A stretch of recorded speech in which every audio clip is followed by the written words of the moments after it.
Langsung kita goreng lawaknya dulu ya sana. Ikan ko, lawak ko lagi garam dulu sana, agak digoreng.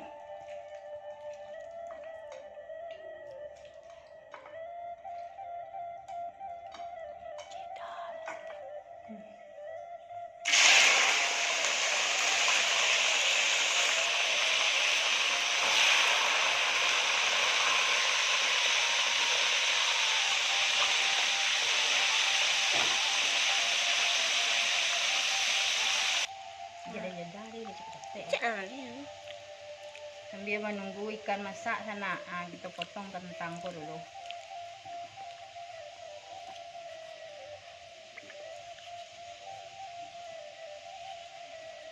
Awak dia sedang pulang kampung ko, pulang ke Padang. Masak awak di Padang ko sekali. Masak sambal. Lado yang tadi sudah digiling sana.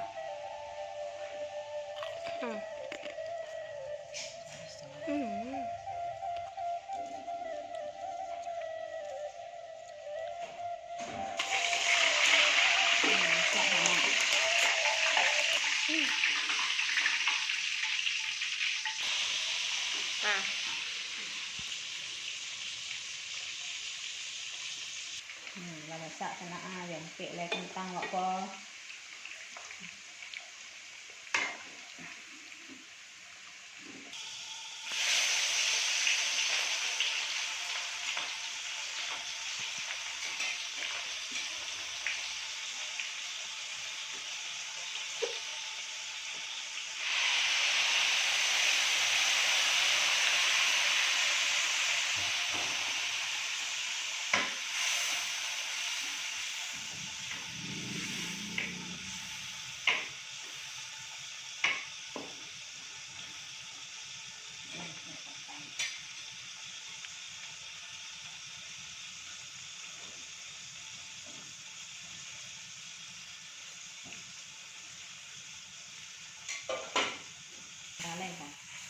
Tunggu masak dulu sana.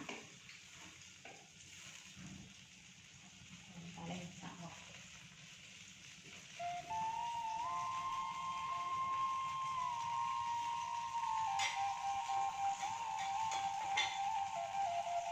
Kalau bentuk ko sana, kalau masak pembawa ko mas. Kalau dia sana agak penyedap, agak penyedap. Kalau tidak, nak aja dah. Ini masukan 3-5 lawaknya sana dalam itu supaya lemak pembawa ko.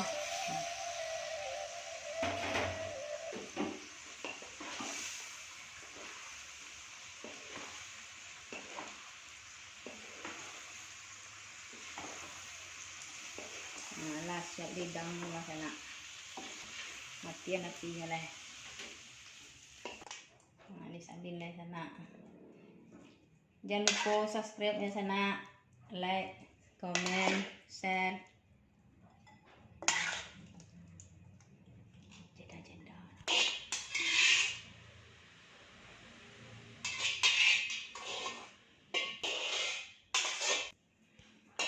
Kita buat sayurnya dulu sana.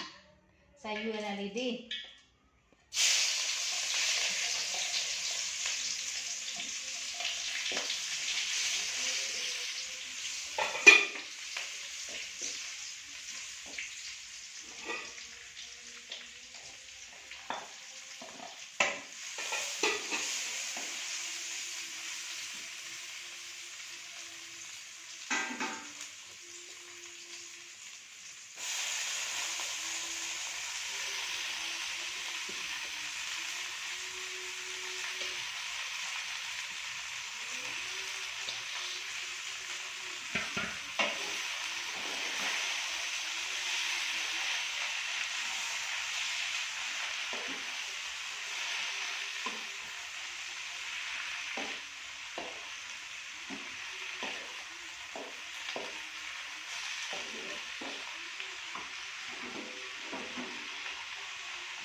Alah sana, dah masak sambawa makan tu alai.